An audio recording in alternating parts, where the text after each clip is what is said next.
रामकृष्ण हरी. खरंच गरज आहे का आज लहान मुलांना मोबाईल देणे? पालक आणि शिक्षक यांनी विचार करावा.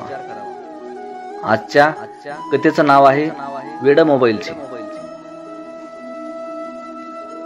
परवा कोल्हापूर सोलापूर बस प्रवासात माझ्या शेजारी एक 10-11 वर्षाचा मुलगा होता.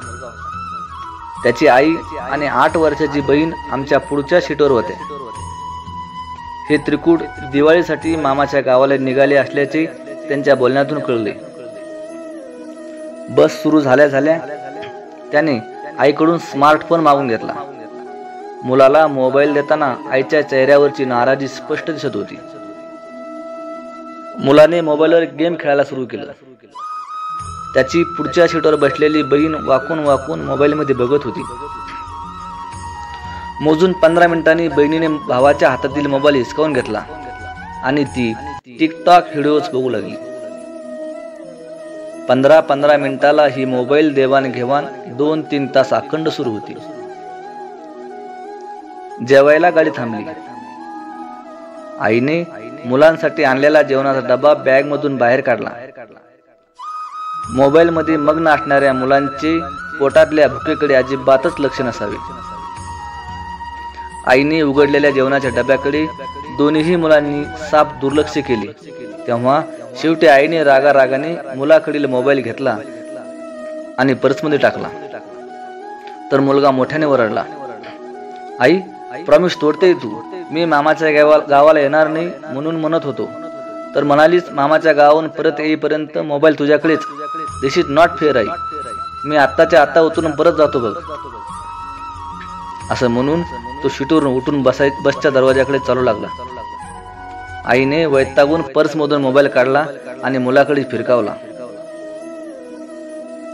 मोबाईल खाली पडून त्याचे अवयव इतस्त विखुरले. मुलाने ते सगळे मोबाईलचे अवयव गोळा करून मोबाईल सुरू केला. आईने उघडलेला जेवणाचा डबा बंद केला. जशाचा तसा बॅग मध्ये ठेवून दिला आणि हद्दबल होऊन खिडकीतून बाहेर बघू लागली. पूर्ण प्रवासभर दोन्ही भावंडांनी एकदाही खिडकी बाहेर बघितले नाही. खिडकीतून दिसणाऱ्या कुठल्याच गोष्टीशी मुलांचं काहीच देणं घेणं नव्हतं. त्यांचा सोबती एकच मोबाईल. मामाच्या गावी गेल्यावरही ही दोन्ही भावंड मोबाईलच्या स्क्रीनवर खेळून राहिली असतील हे वेगळं सांगायला नको. आमच्या वेळी मामाच्या गावाला जायची प्रचंड उत्सुकता असायची. प्रवासभर आम्ही भावंड खिडकीतून बाहेर बघत गाव मोजायचो, झाडे वाहन मोजायचो. आजच्या मुलांचं बालपण आणि बालपणातल्या मोहक गोष्टी मोबाईल नामक यंत्राने गिळंकृत केले आहेत. मुलं मोबाईलच्या प्रचंड आहारी जाऊन अट्टल मोबाईल व्यसनी बनली आहेत. मुलांना व्यसन जडले मोबाईलवर सतत गेम खेळण्याचं, शाळेतील मित्रमैत्रिणीशी व्हॉट्सअपवर चॅटिंग करण्याचं, आपल्या वयाशी तीळ मात्र नसलेले व्हिडिओज बघण्याचं. नव्या माणसाचं, नव्या जाग्याचं कशाचंच कुतूहल मुलांना राहिलेलं नाही. आजची मुलं फार खेळत नाहीत, फार हसत नाहीत आणि बोलत तर काहीच नाहीत. पण मुलं भांडतात खूप. मुलं मोबाईलसाठी आईवडिलांना ब्लॅकमेलही करतात. कुठे कुठे मुलं मोबाईलसाठी इतके हायपर होतात की मोबाईल नाही दिला तर घरातील वस्तूंची तोडफोड करतात. इतकंच काय तर जीव देण्याची धमकी द्यायलाही मागे पुढे बघत नाहीत. मूल महत्वाचं की मोबाईल याचा विचार करून आई वडील अगदी सहजपणे मुलाला स्मार्टफोन घेऊन देतात. स्वतःच्या मालकीचा मोबाईल मिळाल्याने मुलांना त्यांच्या समोर सगळं जग तुच्छ वाटू लागतं. मुलांच्या मोबाईल ॲडिक्शनला आधी मुलांचे पालकच जबाबदार आहेत. पालक इकडे मूल जन्मले की तिकडे त्याचे फोटो काढून ते क्षण प्रत्यक्ष नाही तर कॅमेऱ्यात जगायला सुरू करतात. मुलं रडायला लागलं की त्याचे संवाद साधण्याऐवजी त्याला मोबाईलवर वेगवेगळे व्हिडिओ दाखवून शांत करू पाहतात. आणि त्यात यश आलं की मुलासहित आईवडीलही रडलं मूल की दाखव व्हिडिओ या सवयीची गुलाम होऊन जातात. पूर्वी मुलाला झोपण्यासाठी मुलाची आई अंगाई गायची.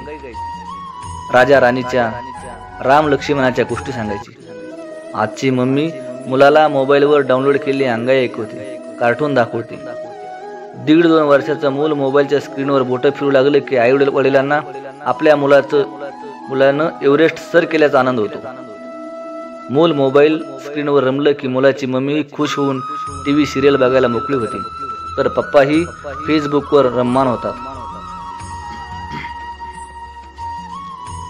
जन्मल्यापासूनच मुलांना पालक असे मोबाईलच्या जाळ्यात अडकवत असतील तर आजच्या त्यांच्या अतिरेकी मोबाईल वापराला पालकच कारणीभूत आहे हे मानताना काहीही चूक वाटत नाही.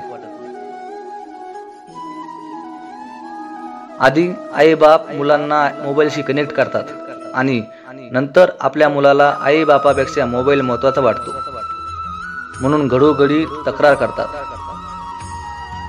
ज्या घरात स्मार्टफोन आहे अशा घरातलं 4-5 वर्षाचं मुलंही आई वडिलांपेक्षा अधिक मोबाईल एक्सपर्ट आहे. 5वी-6वीच्या मुलांचे व्हॉट्सअपवर ग्रुप आहेत. 8वी-9वीच्या मुलांकडे स्वतःचे अँड्रॉइड हँडसेट आहेत. 7वी-8वीचे मुलं मोबाईलवर पॉर्न बघतात. त्यांची ही सवय त्यांना कधी विकृतीकडे घेऊन जाईल हे सांगता येत नाही.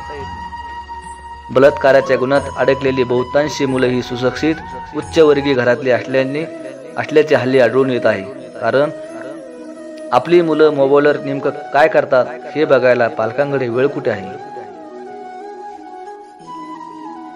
पालक फेसबुक लाईक्स मध्ये आणि व्हॉट्सअप फॉरवर्डिंग मध्ये गुंतलेले आहेत.